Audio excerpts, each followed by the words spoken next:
Hello, and welcome to Witchy Woman Podcast. I am your host, Danae Sweet, and this is Season 5, Episode 4.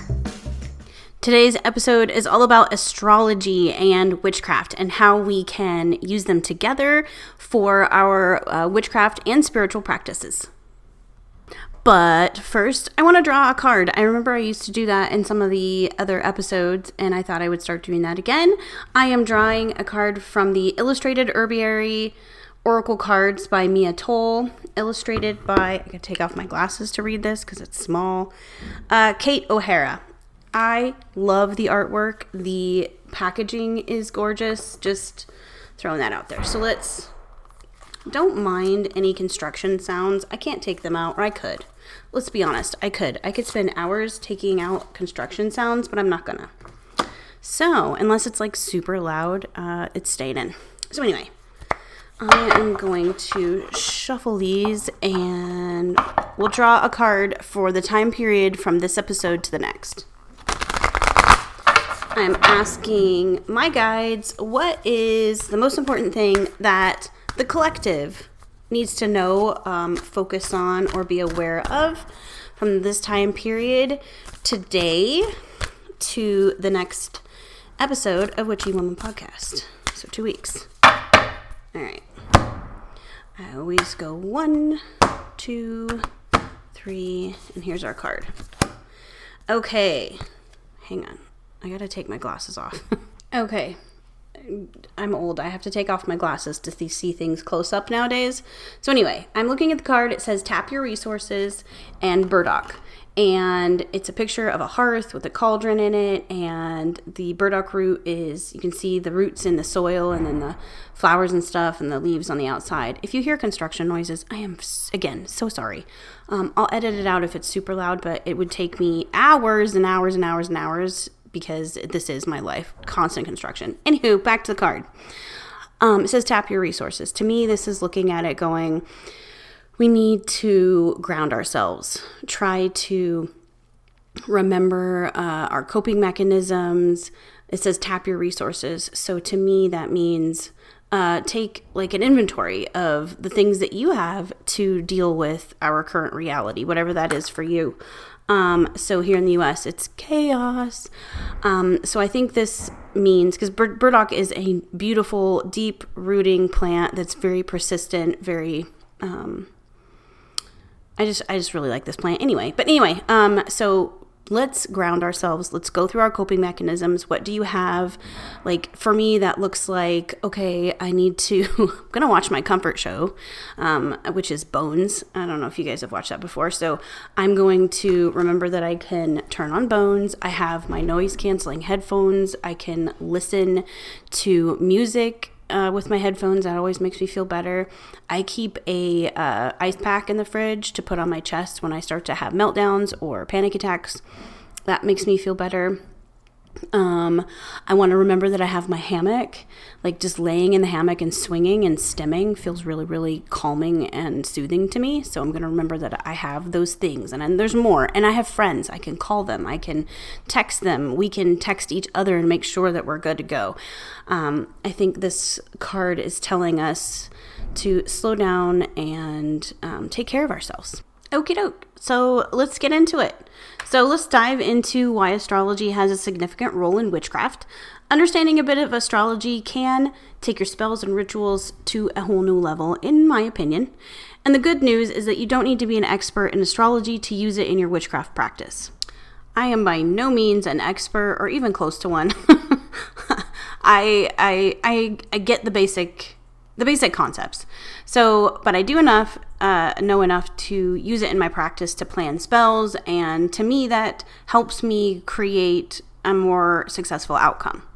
So let's just talk about a very brief history of astrology and when did it first kind of pop up. So from 30,000 to 10,000 BC, the roots of astrology began with the earliest of civilizations. So maps of the stars existed long before maps of the earth. Archaeologists have found cave paintings, mammoth tusks, and bones marked with lunar phases. So it seems that humans have used astrology to help predict and kind of feel better about the uncertainty of life through tracking nature's cycles and tracking the stars. 7 visible planets were our first GPS, if you will. So now we move to around 6000 BC. The Sumerians in Mesopotamia, they noted the movements of the planets and the stars. Then in 2400 to 331 BC, the Babylonians continued with this, what the Sumerians had started, and they invented the first astrological system over thousands of years. This wasn't something they thought of overnight. This is generations and generations and generations of humans developing this. They created the zodiac wheel that we use today with the planets and houses around 700 BC. The oldest known horoscope chart in history is believed to be dated around 409 BC. Then we move to 331 BC to 5th century AD. Alexander the Great conquers Babylon, and the Greeks eventually start making advances in astrology as well then, along with developments in medicine, geometry, mathematics, and philosophy. The modern names for planets and zodiac signs come from Greek literature. And in 140 AD, not AT, I don't know what that would be, AD, Ptolemy, is it Ptolemy? Ptolemy. Man, hang on. Pause so I can look it up. Okay, I'm back, and the internet says Ptolemy. So, Ptolemy. Okay, so he publishes something called the Tetrabiblios, one of the most revered astrology works ever written in history. It contains core techniques of astrology used to this day, including planets, zodiac signs, houses, and aspects. Or sometimes that's called angles. Okay, stay with me. Having a little bit of history is always good. So 5th century AD, Roman Empire crashes. Western astrology disappears for like 500 years. And the Arabian cultures continued studying and developing Greek astrology, though. Middle Ages. Okay, we're getting to the Middle Ages. Astrology flourishes at this point in history. It's a very important part of culture practiced by doctors, astronomers, and mathematicians. Advances in math help astrologers develop more accurate and sophisticated charts. Many esteemed European universities at this time, including Cambridge, had astrology chairs, and royals had court astrologers. Many popes were pro-astrology at this point. The monk and mathematics professor Placidus created the house division system used by a lot of astrologers today. When Copernicus advanced the theory that the Earth travels around the sun, he dedicated his main work to the astrologer Pope Paul III. Belief in astrology began to decline as the church gained power. No freaking surprise there. And it was seen as heresy or superstition during the Inquisition. Galileo himself was found guilty of heresy and had to renounce his astrological beliefs just to save his life. It kind of makes you wonder if he was a woman, if they would have spared him. Anywho, moving on. The 17th to 18th century is called the Age of Reason. The Protestant Reform movement started in the mid-1500s, and that kind of tanked astrology's popularity because nobody wants to get dead because you do astrology. So later, rationalism became the popular consensus during the Age of Enlightenment. And the Age of Enlightenment was from 1650 to 1780. In Western cafes, salons, it emphasized reason, analysis, and individualism. A reason to have excessive superstition, authority, and control from institutions such as the Catholic Church. That's super fun. Skepticism and science were seen as a way to reform society and to bring back temperance and balance. Astrology was viewed as just entertainment and not a valid science anymore. And most astrologers worked under pseudonyms at that point. So then we come to the 19th century. Renewed interest in spirituality and mysticism in England invigorate astrology again in Europe. Psychologist Carl Jung pioneered the use of astrology in analysis, and other developments in the field are made at that point. So then we move to the 20th and 21st centuries. In the 1920s, newspapers and magazines began publishing the sun sign-based horoscopes that we still read today. Since they only give 12 predictions for the entire world's population, they're seen more as entertainment. But later in the century, computers make it fast and easy to cast charts, replacing the need to do really hard, laborious charts by hand. Although I'm going to say there are some astrologers that still prefer to do them by hand.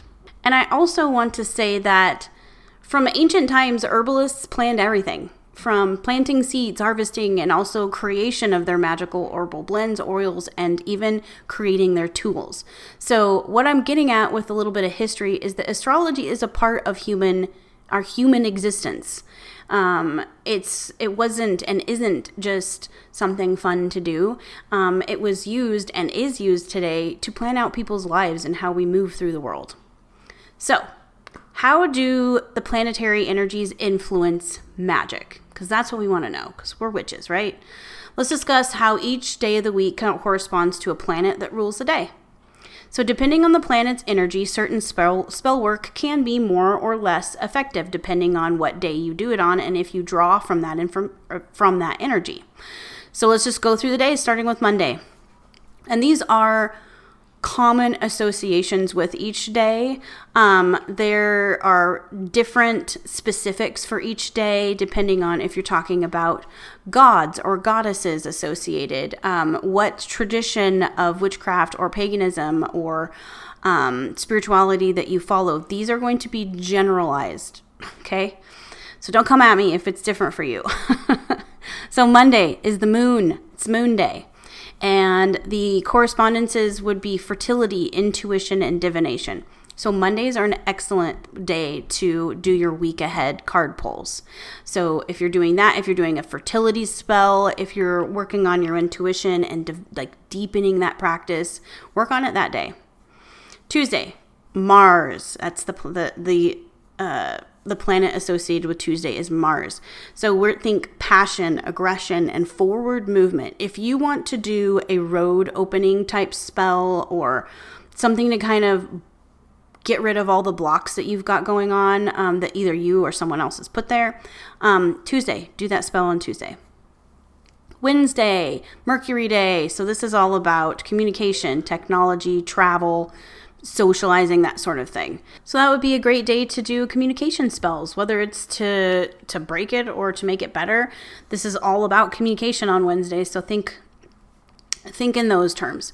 So Thursday, Jupiter. So Jupiter day is Thursday. That's for luck, growth, abundance. Think money magic, abundance. If you want to bring joy in, those kind of things, that's what you want to do on Thursdays. If you want to do like a spell to find a job, Thursday.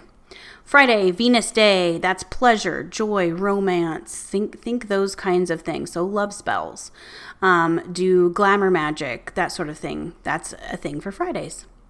Saturday is Saturn. So Saturn is discipline, routines, academia, progress.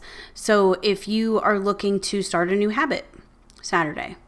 And now we're to the end of Sunday. So we got Sunday, that's the sun. So gratitude, energy, relaxation, creativity, connection, joy, those kinds of things are for Sunday. I do a lot of gratitude work on Sundays. Sometimes if I'm feeling a little under the weather, I will do something to help me open up that creative center, and spells revolved around being creative and connecting to that part of myself. So let's say I want to do a money spell because I have some bills coming up that are needing covered. I would not do it on a Monday because that day's energy is more for divination and things associated with the moon. I'd want to do it on a Thursday because that is Jupiter's day, with the energy of abundance and being a theme. That would be the theme that would be the most beneficial to work with. Are there other days that would work? Yes. Saturday would be a day that I would think it would be good for Saturn. So I need to watch how I spend my money and I need to stick to my budget. Maybe I should do some kind of money discipline spell on Saturday to help me with the spell in conjunction with the spell that I did on Thursday to help me find a job. And of course, with any kind of magic, the mundane you have to do the work. You have to actually go out and apply for jobs and make sure you have a great resume and practice doing interviews. Like, you have to put out the energy in the mundane world as well. So what about other aspects of astrology? You can check on astrology apps or just a quick internet search. There are plenty, everybody has a favorite astro app is what I was going to say. Then it sounded like I said astrology, and that sounded weird. I should edit this out, but I probably won't. Anyway, there are plenty of ways to check to see what's going on in the sky without being a astrology expert, is what I was trying to get at.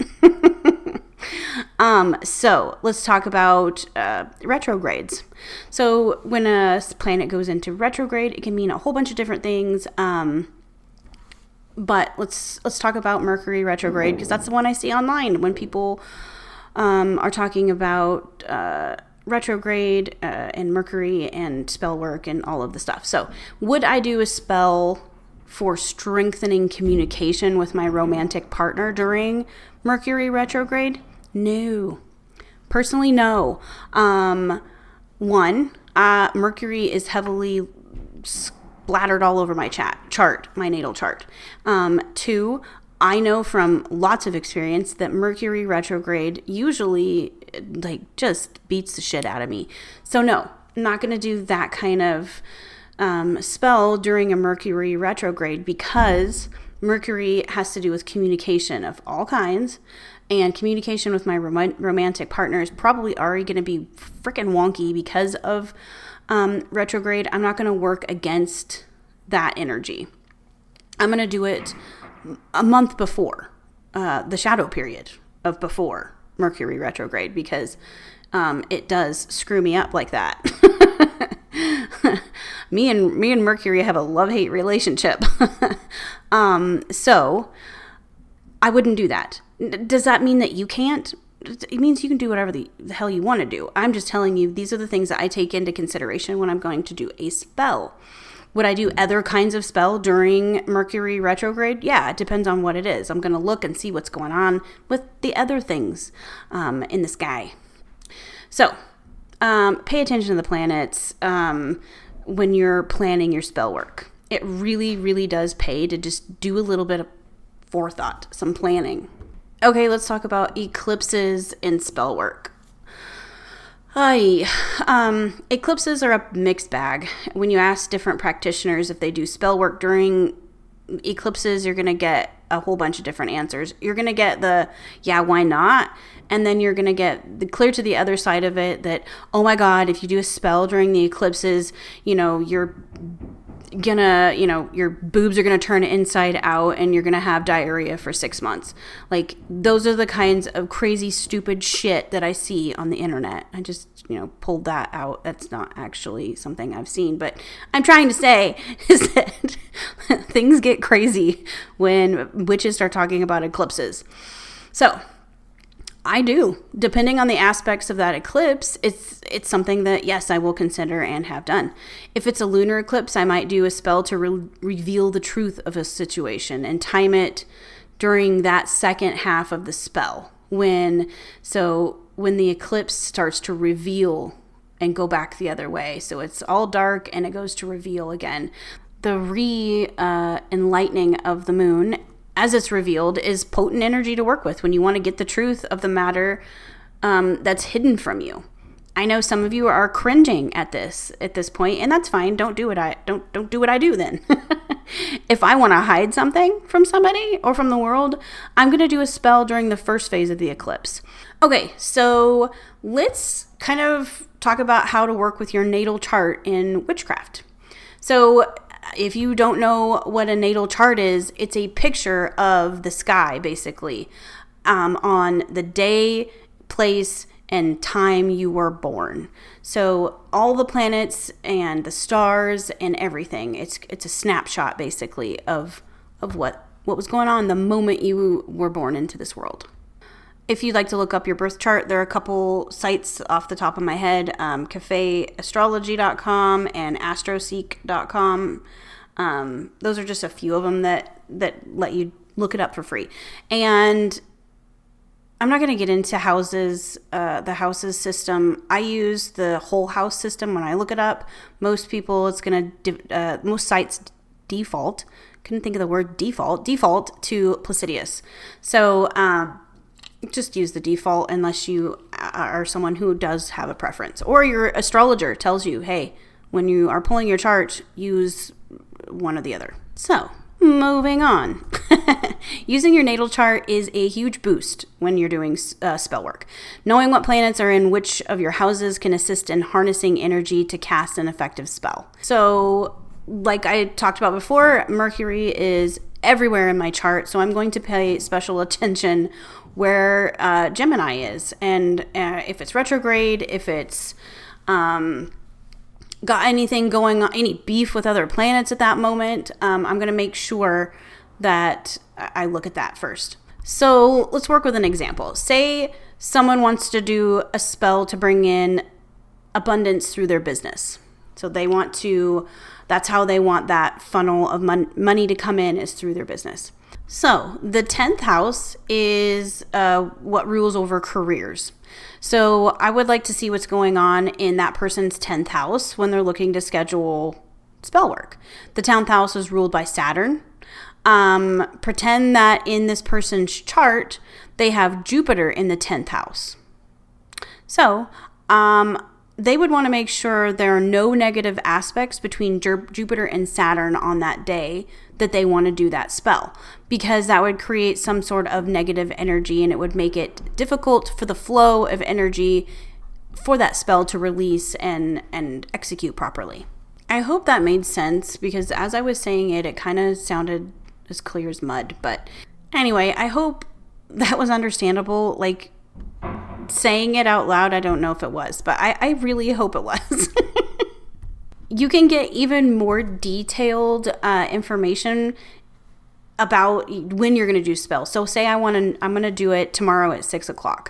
There is a really cool website called planetaryhours.net, and each hour is ruled by a celestial body, and it's listed on that site. So you just put in the date and then type in your city, and it will give you all the planetary hours, and it's fun to look at. Even if you're not planning a spell, it's kind of fun to look at that kind of information. Another way I use astrology is to make my tools. So when I'm making a spell oil or ritual oil or even candles and artwork, I will look and see kind of what the vibe is in the planets to see if it's something that would assist in creating a more potent energy within that tool. A simple example would be if I'm trying to make a candle for new beginnings to help infuse, is that the word I'm looking for?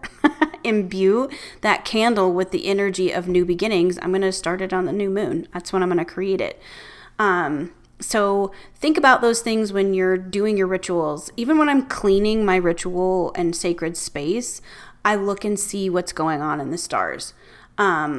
Just to see if it's going to be helpful or hinder my work. Do you have to do any of this to do witchcraft? No, you don't. So I've talked for over 20 minutes about it, and I'm going to tell you, no, you don't have to do any of this. That's the freaking amazing part of being a witch, is that you create your own practice. If you think all of this is hooey and it's a lot of work and you don't want to do it, then don't. You do you. I am just an extra person. I do everything extra. I can't help it. I'm a lot. As somebody, we're a group of people. We were talking about how a lot of us in these spaces have been told that we're a lot by, other people.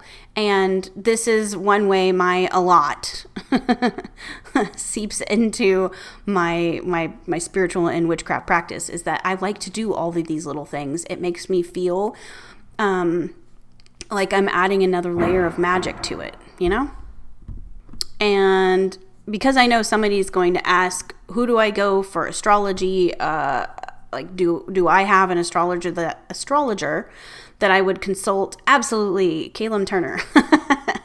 They're an amazing tarot reader, card reader, palmist, and astrologer. So this is not an ad. This is me, because I know I'm going to get emails and stuff for recommendations. That's the person I would recommend. Just hit them up, and they have options to get readings and things like that. They'll do your natal chart. So hit them up at calumturner.com. So now you've got a little bit of info on why astrology is important for our witchcraft practices. Everything from your daily meditation to spells, hexes, and blessings can be planned out using astrology to create a more effective outcome. I will have some important sites for you in the show notes and in the newsletter that's going to go out in conjunction with this episode. Thank you so very much for listening. I appreciate, I can't even talk today. What the hell? I appreciate each and every one of you. Next episode, let's see, it's going to be it's a class. So this will be, the next one, episode 5, is going to be a class that is aligned with the online course that I sell on my website, but I'm giving it away for free here. If you are a part of that class already, follow along. And if you would like to support me, you can go to witchywomanpodcast.com, click on courses, and you can buy this course. In it, you're going to have all of the images, the worksheets, the meditation recordings, things like that. That's included in the course. So if you would like that, head over there and get it. Otherwise, this is my gift to the witchy community. I also wanted to mention, was talking with another witch about, a continuing education for witches.